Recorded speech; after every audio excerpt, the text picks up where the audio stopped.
좋습니다. 자, 그런데, 방금 이제 우리 그 저자 대리께서도 역자 강민 선생님께 말씀하셨다시피 이 책은 사실 좀 방대합니다. 내용이 여러분 번역서 같은 경우는 거의 제가 말씀드린 것처럼 거의 600페이지나 되고요. 뭐 중간중간에 뭐랄까 인덱스 하는 거 빼더라도 거의 500페이지 넘는 책인데, 굉장히 방대한 내용이 다루고 있습니다. 그래서 이제 일단 책을 읽기 전에 대략 어떤 내용을 담고 있는지 한번 이제 소개해 주시면 좋겠는데요. 우리 저자 대리의 입장에서 어떻게 보면 라이언바흐 선생의 한국 대리인이신 이제 강민 선생님의 입장에서 간략하게 어떤 책의 중심 아이들을 좀 소개해 준다면 어떨까 싶습니다. 예. 네, 알겠습니다. 우선 그렇게 저의 작업에 대해서 긍정적으로 평가해 주셔서 몸둘 바를 모르겠습니다. 네, 너무 감사드리고요. 이 책의 핵심 아이디어를 사실 책이 분량이 방대해서 이 핵심 아이디어를 이게 짧게 소개해 드릴 수 있을지 제가 좀 자신이 없습니다만 그래도 최대한 역자인 제가 가장 핵심적인 내용이라고 생각되는 부분만 간추려 가지고 여러분들께 좀 소개를 좀 해드리도록 하겠습니다. 우선 이 책은 총 5개 장으로 이루어지는데요.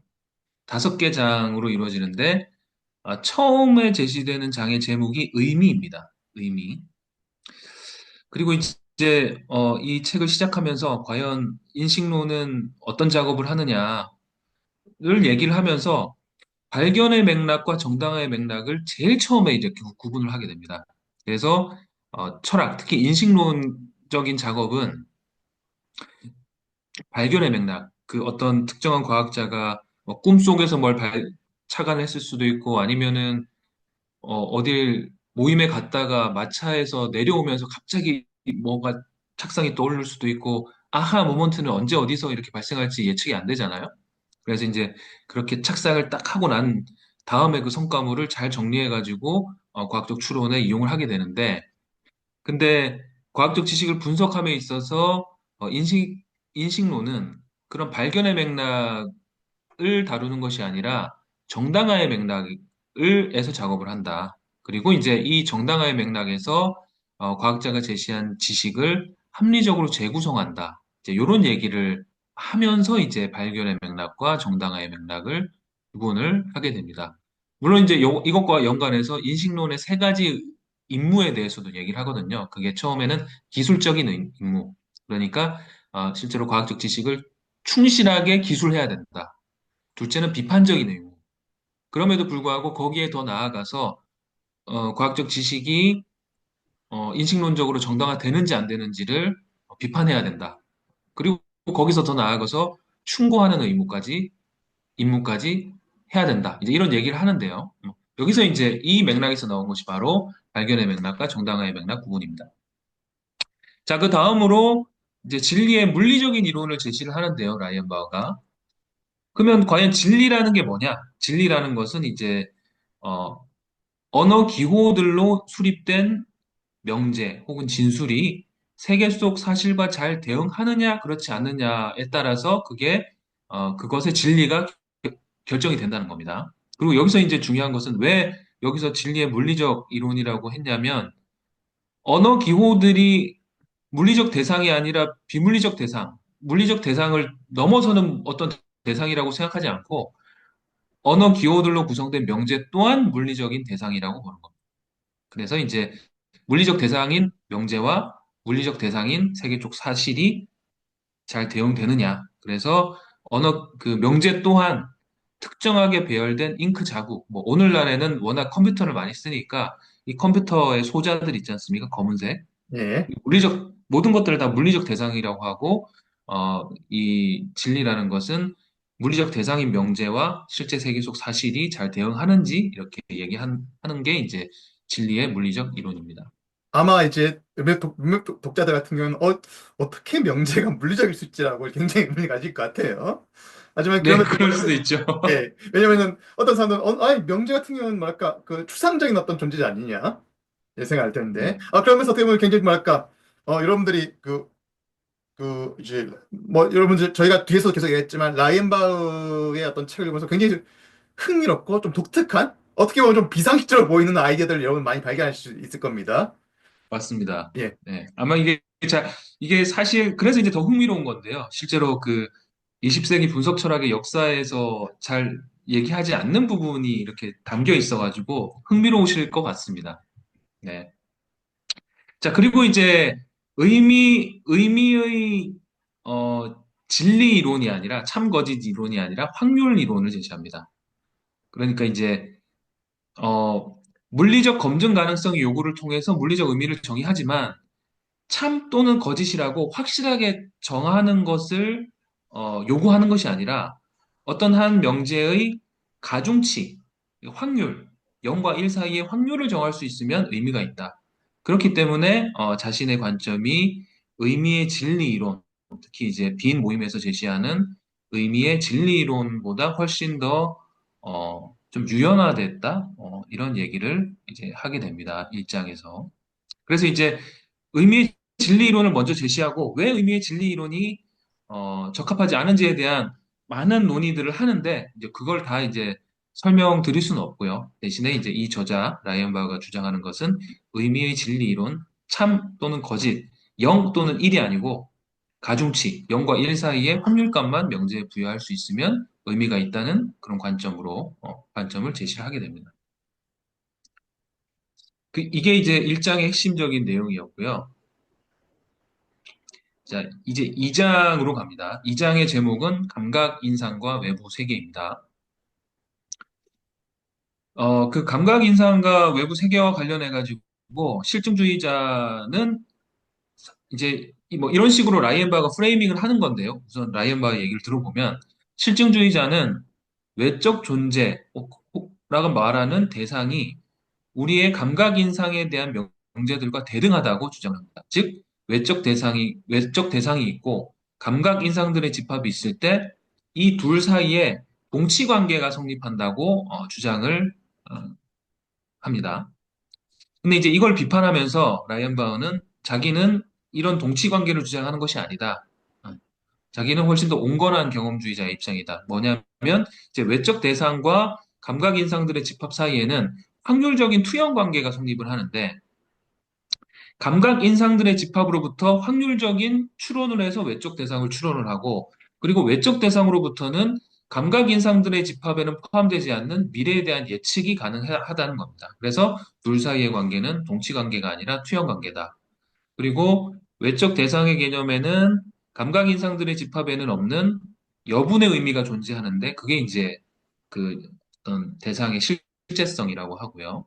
그 감각 인상들의 집합으로는 환원되지 않는 그리고 이렇게 동치 관계가 아니라 투영 관계로 설정을 해야지만 미래에 관한 예측적 진술이 가능해진다고 주장합니다.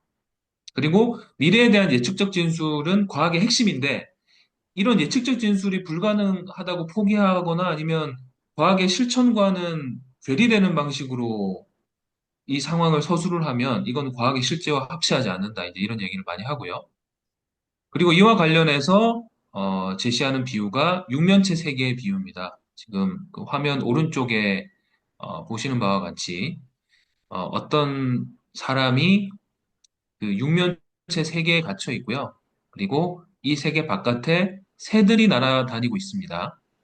새들이 날아다니고 있고 이제 이 왼쪽에는 거울이 있어서 거울이 있어서 새들, 새들로부터 어떤 그림자 있지 않습니까? 그림자를 이렇게 새들의 형태를 반사시켜가지고 이 육면체 세계에 그림자를 남기게 됩니다.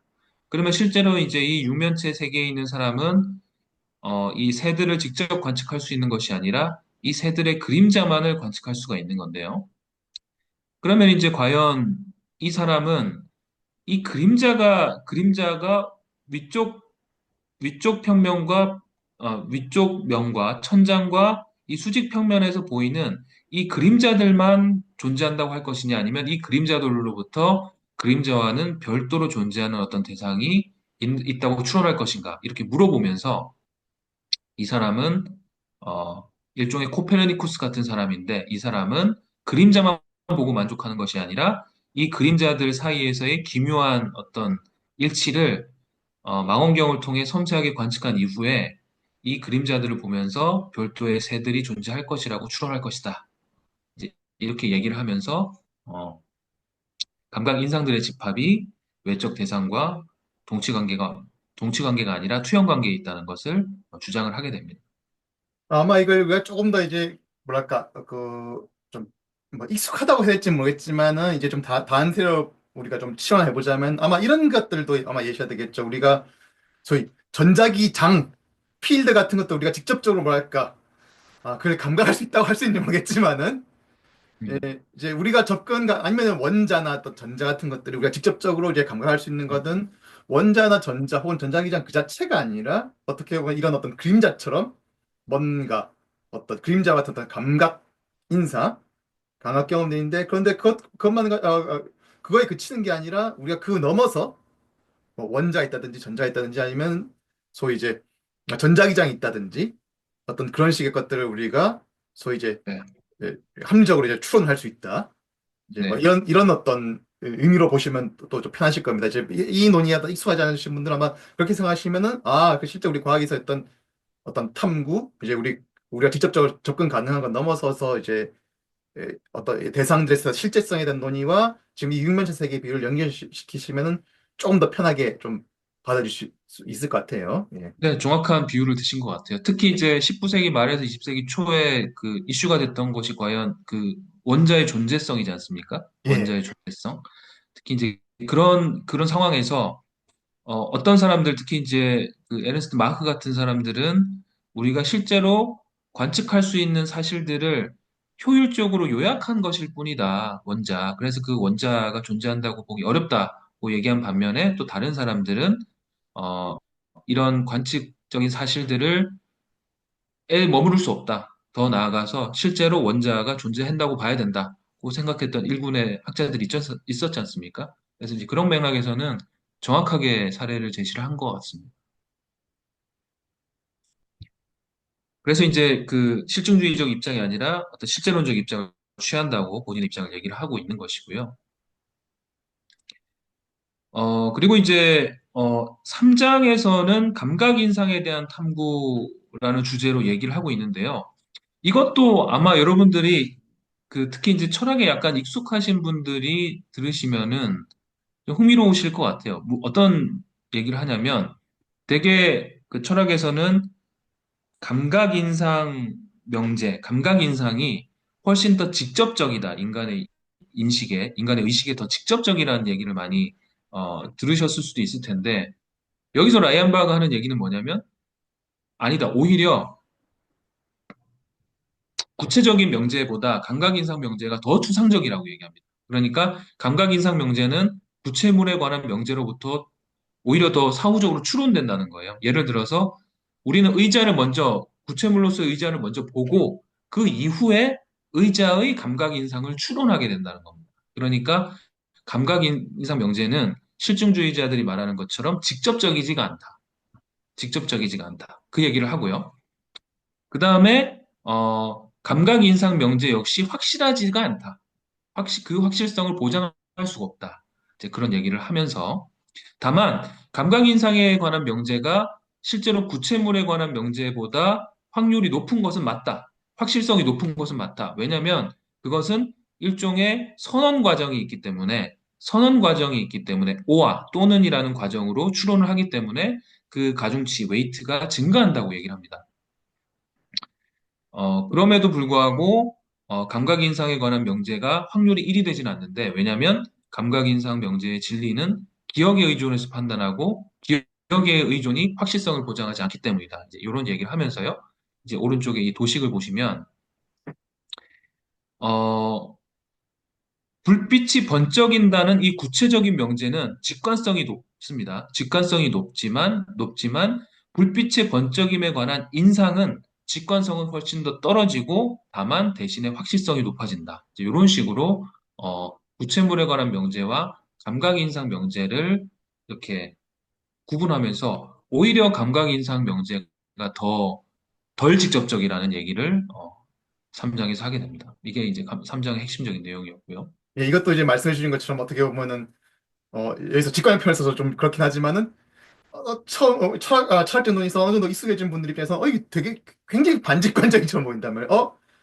나 예, 인상은 이 오히려 직접적이고 직접적이니까 확실성이 높지. 아마 이런 식이었던 얘기들을 이제 네, 쉽게 이제 우리가 접할 수 있을 것 같은데, 어?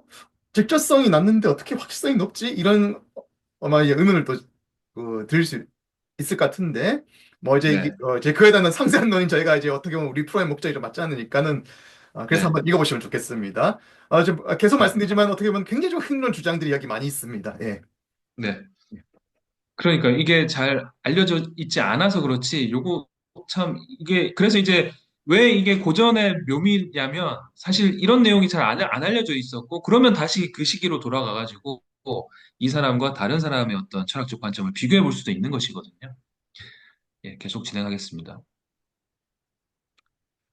자, 그 다음에, 어, 사장은 제목은 구체물의 기초 위에서 세계를 투영적으로 구성하기. 사실 이제 이것은 1928년에 카르납이 세계의 논리적 구성에서 했던 작업을 다시 이제 다른 방식으로 하겠다는 건데요. 그러니까 여기서는 감각 인상을 기초로 하는 것이 아니라 구체물을 기초로 인식적 구성의 그 기초로 삼습니다. 그래서 이제 일상생활에서의 구체적인 대상들로부터 오히려 사후적으로 감각 인상의 존재를 추론을 하자는 것이고요. 그리고 구체물로부터 두 개가 나오는데 하나는 추상물입니다. 추상물은 구체물의 명제들로 환원 가능한 것입니다. 예를 들어 국가 같은 경우에 국가를 예를 들어 우리가 갖고 있는 국가 개념의 어떤 구성 요소들은 다 구체물들이거든요.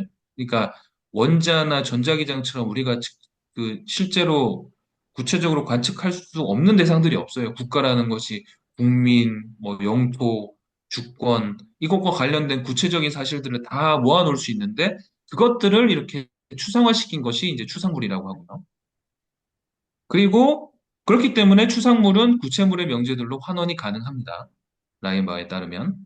그런데 구체물의 명제들로 환원 가능하지 않고 오로지 확률적으로 추론할 수 있는 것, 투영 관계에 있는 그런 존재들이 있는데 그런 것들을 바로 이제 추론물이라고 하고 그런 추론물에는 아까 말씀하셨던 원자가 있을 수도 있고 전자기장이 있을 수도 있고 특히 이제 과학에서 제시되는 그런 대상들이 있을 수가 있습니다. 그래서 이제 라이언바흐는 직접적으로 우리가 관측되는 구체물을 기반으로 확률 관계를 이용해서 감각 인상, 추상물, 추론물 등 세계 전체를 전반적으로 투영적으로 구성 가능하다는 입장을 취하고 있고요. 다만 이렇게 구체물 기초만을 삼을 수 있다고 생각하지는 않고요. 그러니까 여러 가지 그 세계 구성의 다양한 방식이 가능하다고 얘기를 함으로써 관용적인 태도를 보이고 있습니다. 다만 구체물 기초가 제일 합리적이라고 이제 설득을 하는 상황인 것이죠. 그래서 실증주의자의 그 세계 구성이 불가능하다고 하는 것이 아니라 다만 실증주의자의 세계 구성보다는 훨씬 더 합리적인 게 이제 구체물 기초를 토대로 한 세계 구성이다. 투영적인 구성이다. 이렇게 얘기를 하고 있습니다. 자, 그리고 마지막으로 이제 5장의 내용은 확률과 기납인데요. 여기서 이제 자신의 어떤 독특한 그 확률에 대한 관점을 제시를 하면서 또 소위 말하는 귀납의 실용적 정당화를 제시를 하고 있는데요. 그래서 이제 그 우선 확률에서 제시한 확률의 수학적 개념, 빈도 개념과 확률의 논리적 개념이 같다. 다르다고 볼 필요가 없이 같다. 이렇게 제시를 주장을 하면서 그리고 이 두 확률 개념 모두에서 빈도 해석이 적용 가능하다. 이렇게 주장을 합니다. 당연히 이제 이 주장에 대해서 반대하는 학자들도 많이 있고요. 그리고 확률의 빈도 해석에서 문제가 되는 것이 이제 단일 사례에 대한 확률을 어떻게 빈도를 적용할 것이냐. 빈도는 샘플이 많아야 되는데 그때 이제 그 라이언바우가 제안하는 것이 단일 사례에 대한 확률 진술은 어떤 빈도 기반의 그 진술이 아니라 일종의 추정이다. 추정, 내기, 퍼sit, 내기라고 이제 얘기를 하고요. 선생님, 그다음에 이제 죄송합니다. 논리에 이게 혹시라도 이제 또 이제 보시는 분께서 이제 약간 이제 이제 조금 이제 이해에 좀 도움이 되라고 잠깐만 좀 코멘트를 하자면은 이제 우리 시청자 여러분께서 이제 혹시 이제 지금 확률에 대한 논의에 관해서 이게 지금 무슨 소리냐 이제 하시는 분이 있을까 봐 잠깐만 소위 사실 라이언바흐만 주장한 건 아니고 이제 라이언바흐나 뭐 이제 리하르트 폰 미제스 그다음에 라이언바흐였던 제자였던 이제 웨슬리 세먼 같은 학자들 같은 네. 경우는 확률이 도대체 뭐냐 했을 때 확률에 대한 소위 빈도 해석 개념이라는 걸 제시합니다.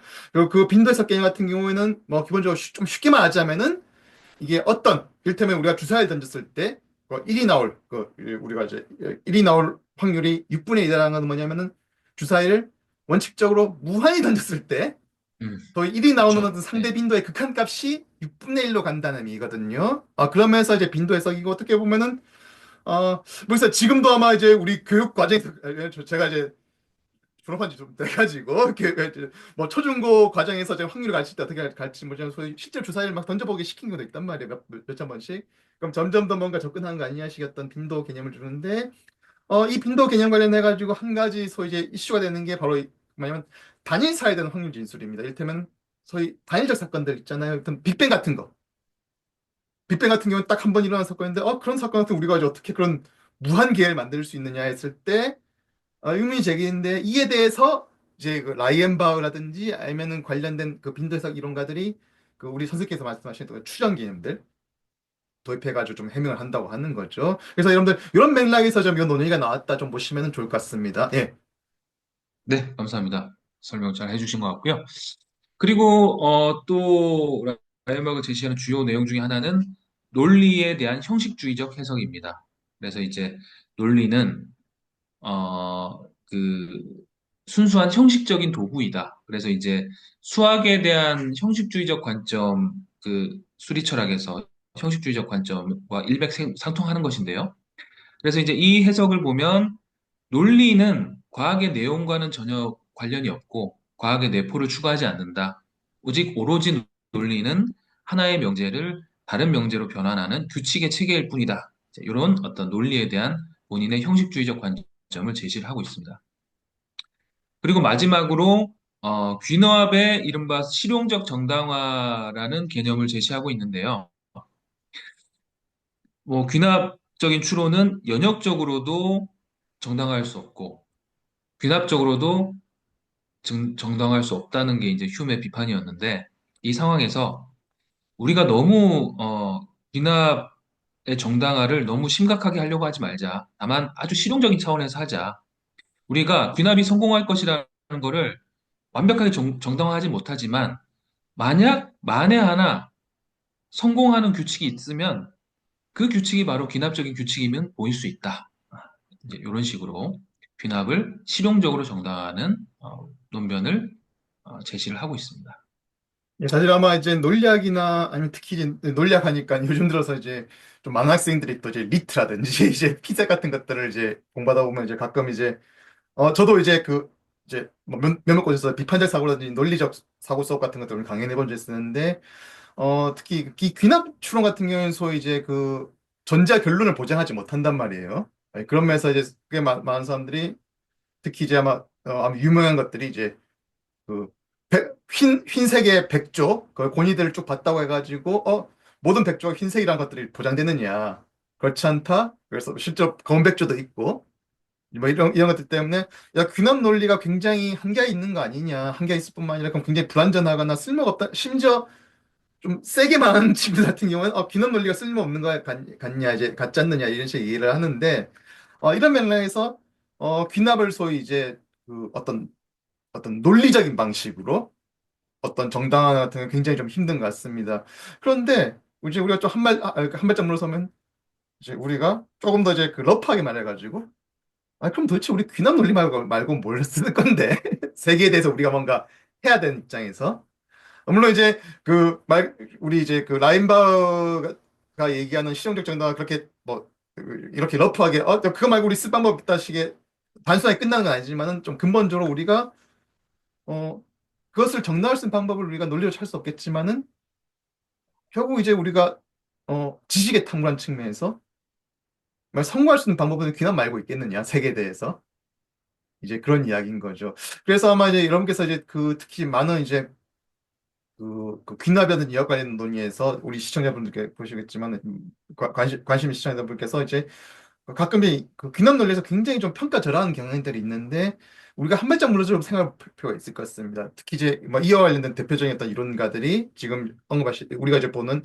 라이언바든지 아니면 이제 뭐 라인바의 어떤 세먼 같은 학자들이라든지 아니면 이제 그 외에도 많은 귀납 이론가들이 결국 이제 우리가 어떤 세계에 대한 탐구를 한 방식 관련해 가지고 그 확실성에 대해서 지나치게 강한 어떤 요구를 할 경우에 우리가 좀 문제가 생긴다는 걸 좀 보여주고 있는 것 같거든요. 저희가 네. 앞에서 봤던 이제 그 선생님께서 우리 앞에 이제 의미할 때도 사실 그런 면에서 어떻게 보면 트루폴스만 가지고 얘기하는 게 아니라 어떤 웨이트 가지고 얘기하는 것들도 그런 맥락이 좀 있는 것 같고 네. 그러면서 어떻게 보면 우리가 어떤 사용하던 귀납 논리 관련해 가지고 조금 더 우리가 좀 유연하게 좀 접근할 길을 좀 더 열어준 학자로 또 볼 수 있을 것 같습니다. 예. 네, 그래서 이제 라이언바가 이 책의 서문에서도 인식론에서 내가 생각할 때 가장 중요한 개념이 확률 개념이고 귀납 개념인데 그, 그 당시까지의 어떤 논자들, 소위 말하는 논자들, 특히 이제 빈 모임의 논자들이 너무 확률 개념을 후대접한 것 같다. 그래서 내 책의 주된 목적 중 하나도 인식론의 확률 개념을 적극적으로 도입하는 것이다.